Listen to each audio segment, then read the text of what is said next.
What's going on, everybody? Welcome back to the channel. It's game week 34 on Sorare. Let's not waste any time. Let's jump into my lineups and a few tips that I've got for you for this game week. Like we was last week, we're back in the rewards yet again. Let's go.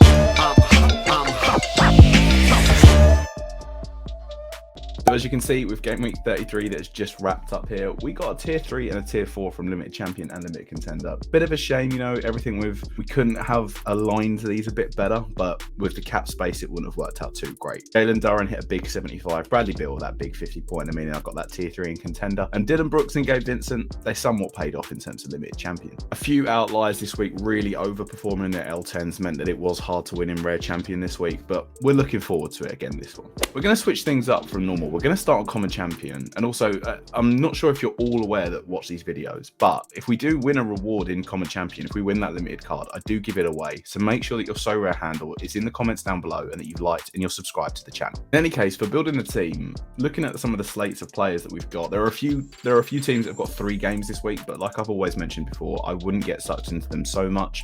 3 games in a space of sort of 3 or 4 days will normally see guys having reduced minutes sitting one of those games, and it's not as optimal as a 2-game strategy anyway.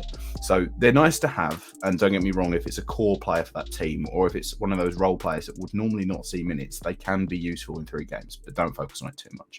In any case, for common champion this week, Luka Doncic will be my MVP. He's so low at an L10 of 52 anyway. I think he's the only guy out of all of these MVP choices that is outscoring his L10 cap. So he'll be my MVP regardless. Now, obviously, the trade deadline has just happened, so lots of players have moved around, and teams are still going to figure out their rotations for the next few parts, whilst new guys get settled in, and old guys that were never really in the rotation are now having to step up. One of those guys that I'm going to definitely play this week will be Taylor Horton-Tucker. He's projecting really, really well. 2 games, like I've mentioned before, an L10 of 15. I can definitely spare him in this lineup to help boost the L10 space for the rest of the 3 guys. Another one of those is Grant Williams of the Celtics. With Jaylen Brown being out, he's going to have an increased usage role. He sometimes will even start some of these games, and if Tatum is sat on one of these games, particularly the Pistons game, Grant Williams could come up big, especially for an L10 of just a 15. That then means that I've got almost 45 left for each player. So Kristaps Porzingis is one of those teams, and the Wizards are one of those teams that have got 3 this week. He'll be playing because Kuzma's got some injury doubts at the moment. Bradley Beal's been touching dough. With 3 games, I'm definitely going to roll the bank on Kristaps Porzingis.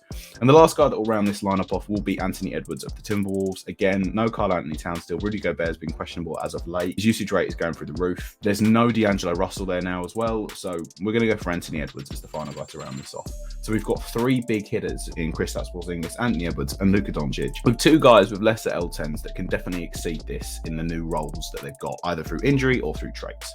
So make sure you've commented your Sorare handle, you've liked the video, and you're subscribed here at the Swing On Podcast. And as ever, don't neglect the other common lineups. They're great ways of earning more common cards that will help boost your chances in winning in common champion. This is my common contender lineup, and this is my common no cap lineup. So moving on to the limited side of things, this is what I'm going to run for actually for my limited champion. I'm going to have Joel Embiid as my MVP. My second guy is going to be Nikola Vucevic. The L10 is a little bit lower than John Morant, and he's also got the 3 games, so this one's quite easy for me. Then my like bargain bucket guy, the L10 of 15 and below. I had a few nice ones this week: Bol, Cam Reddish, Gabe Vincent. Even Terrence Mann, but at the 20 marks a bit too much. But I'm going to go with Cam Reddish in that starting lineup for the Blazers. He's got 2 games, the Lakers and the Washington Wizards. Hopefully he can put in and around that L10 performance. I've held Cam Reddish since I bought him for like £2 on auction. Then he fell out of favour at the Knicks, but we've got him now. And then obviously we've got Bradley Beal with 3 games as well, like Vucevic. Nice 3-game stretch. He won't play all 3. He'll probably only play 2 of them. He'll sit one of these games in particular, but for an L10 of 32, it's quite low for Bradley Beal. And then Franz Wagner. He's the only guy I could fit in with the remaining L10 cap space that I've got, and I don't mind him at 26, especially with a game against the Bulls and the Raptors. He's definitely got the ceiling to put up a higher Sorare score, and that's what you need in limited champion anyway. So this will be my lineup. So then, as I mentioned for limited contender, I've got some nice guys with low L10s. Now, I could play them in limited underdog, which we've got this week, but I'm always going to focus on the 2 core modes first because they've got the best rewards. I've not been a fan of the reward pools in the new ones as of yet. They're still learning, they're still getting it all new. NBA side of things on Sorare is still brand new. It's only 34 game weeks in, which is nothing in comparison to how long the football side of things has been going. So if you're ever thinking about, oh, this is not very good, or this, that, and the other, just remember this is still brand new. They're still learning things, they're still collating data on everything. So don't worry. So as I mentioned earlier, those 3 guys that I'm going to play will be Treyman, who's got an L10 of 11. He's been getting more of a bit of a bump in the usage, especially in certain times in the rotations. L10 of 11, he can average in and around that 20 mark, hopefully, across those 2 games, especially in the Rockets one. So he'll be playing. Bol 12 of an L10, with Mo Bamba going and a few other guys being moved about. I'm hoping to see an uptick. I know those last 2 scores aren't very promising, but for an L10 of 12, you can almost gamble on it as well. If he gets an uptick in minutes, he looks amazing on the court. It's just not coming across right now in terms of Sorare points. And then lastly, Gabe Vincent, starting point guard for the Heat at the moment with Kyle Lowry out and also Tyler Hero being questionable all the time. He'll always be in the starting lineup regardless when they're out. It's dependent on his minutes now where his usage will be coming in that second unit as well. So that leaves me with 35 for the last 2 guys. So my three sort of main ones that you could put in and around MVP slots, I guess you could call them Morant, Fox, and Paul George. If I put Paul George in, that leaves me with 29. That means I could play Jalen Duren at the Celtics, but he did come off with an ankle injury the other day, so I'm not quite sure how he is at the moment. He did get like a stupid score against the Spurs, which enabled me to get a reward in that competition. I could play Pat Connaughton and leave the 3 on the table. He's a very consistent scorer. He's a bit like Bruce Brown in that sense, where he's not really had, I know he had that game a moment ago what you saw was the 46, but he's not really had those unbelievable top tier ceiling games yet, but he'll never bum out and get 3 or 4. He'll always be a steady Eddie for you. In limited contender, that sometimes is a good thing, but I'm more leaning towards gambling on a Jalen Duren or Chris Boucher at the moment. Actually, do you know what? We'll play Steady Eddie. We'll play the Pat Connaughton that we won as a reward the other week. Let me know, would you play someone over Pat Connaughton here? Or if I swap out Paul George and play... Actually, let's look at this. If I swap out Paul George and I put in Ja Morant against the Jazz, that leaves me with 21. That means I could play Terrence Mann. Do you know what? We'll do that, actually. I know he's only got the 1 game, and it is risky because Ja Morant could be ruled out of it, but we'll go for this for now. What do you think of this lineup? Should I play Paul George and Jalen Duren, or would you go with Ja Morant and Terrence Mann? Let me know down below. Then for limited underdog, I think Doug McDermott's going to be out. I think he's got an Achilles injury, but we'll throw the lineup together anyway. Matisse Thybulle in and around the Blazers rotation now. Luke Kennard with the 1 game with the Grizzlies. Very weird getting used to Luke Kennard in a Grizzlies jersey, by the way. 2 spots left with an L10 13. As you can see, I don't have any players left, and I'm not going to go out and buy them for limited underdog anyway. So what I'm going to do is I'm going to play Buddy Boeheim, who's not going to get any minutes whatsoever. But with the L10 of 0, that then means I've got 26 left for my last spot. That means I can play Pat Connaughton in this. So we'll throw him in here. But obviously, if I do change it around, I'll move this about. But for now, I'll run with this for limited underdog. And then finally, moving on to the rare lineups that we're going to put together for the upcoming game week. Anthony Edwards will be my MVP in Rare Champion. He was a solid pickup when I bought him a couple months, well, I don't know, probably about 6 weeks ago now I've had him. He's won me a fair few rewards in the champion lineup. Rare Champion is really, really difficult, I will say that. I think it only pays top 280 or 270, and you normally get around 2,500 in there. And especially for where the rare cards normally go in terms of volatility, if you've not got a massive wallet to play this with, Rare Champion can be difficult. Rare Contender, definitely not. Rare Champion, definitely can. So with Edwards as MVP, that leaves 4 spots with an L10 of 30 on average for those guys. If I scroll on down here, where do I want to prioritize things? I'm going to want to build a good contender lineup because that can help me win rare rewards to then play the champion stuff to try and earn those super rare cards that are in here. Now, I know his L10's high, but I do want to play Mikal Bridges in this Brooklyn role. 38 is really, really high for him.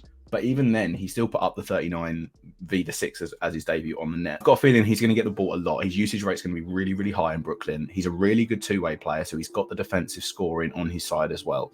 38 is too high. I'd probably favour Aaron Gordon, but we're going to go for him just, you know, because the new card bounce, the new team bounce.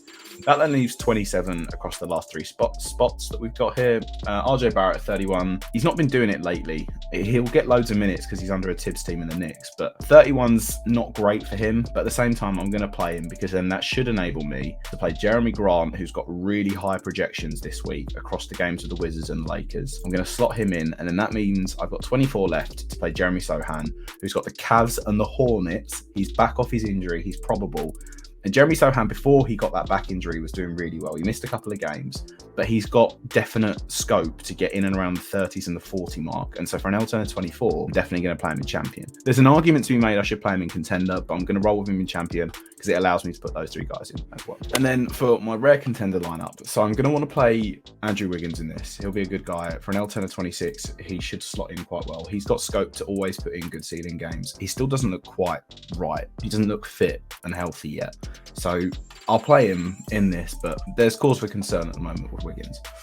Markel Fultz at 25 is fine. I don't think I'm going to be able to fit in Aragorn or Jaren Jackson Jr. in these. They've just got too high of an L10. I would really like to. Do you know what? If I put Jackson Jr. in, at least 15. If we put Nemhard in, 14. Joe Harris makes it 9, and we can't even play Kevin Knox then. Trendon Watford, 16. We can't get any of those guys now. Jaren Jackson Jr. is just going to be too difficult, unfortunately, to fit into this lineup. So we'll put in Nemhard, we'll put in Martin. Against my better judgment, I'm going to put Joe Harris in again. 24 means I can't get Fultz in. I don't really want to play Watford or Saban Lee. Watford instead, 31. Could play Jaden Ivey. I could also play Fultz and just take the hit. But I do quite like the look of D'Anthony Melton this week. And he's got an L10 of 24. And I think there was a way in which I had 24 left. If I play these 4 guys, I have 24 left. So I might go out and try and trade for a D'Anthony Melton. Try and use one of my Saban Lees or Trendon Watfords. Those guys that are good players and they'll have good minutes this week, but they just don't fit into my rotations for my lineups. But this will be my lineup. And then imagine sort of D'Anthony Melton right here. I don't know if I can be bothered to edit it in. So take that as it is. And I mean, I would do a rare veterans lineup, but I don't buy rare cards that are over 30. And I know that they've done this to try and help people to buy rare cards over 30, but I'm not going to be doing it unless it's a permanent fixture in the slate of competitions that they offer. Also, don't forget to do your training. Training is a big thing and you should always be doing it in Sorare to help boost your XP on your cards that can help you score more points and win better prizes. So then, that's going to wrap that one up there. Thank you very much for watching. Make sure you're following us across all of our channels at SwingmanPod, Twitter, Facebook, Instagram, TikTok, whatever. We're always at SwingmanPod. I'll leave all the descriptions down below. Make sure you enter the competition, leave your Sorare handle in the comments to be in with a chance of winning. Like the video, subscribe, and I'll catch you in the next one. Peace.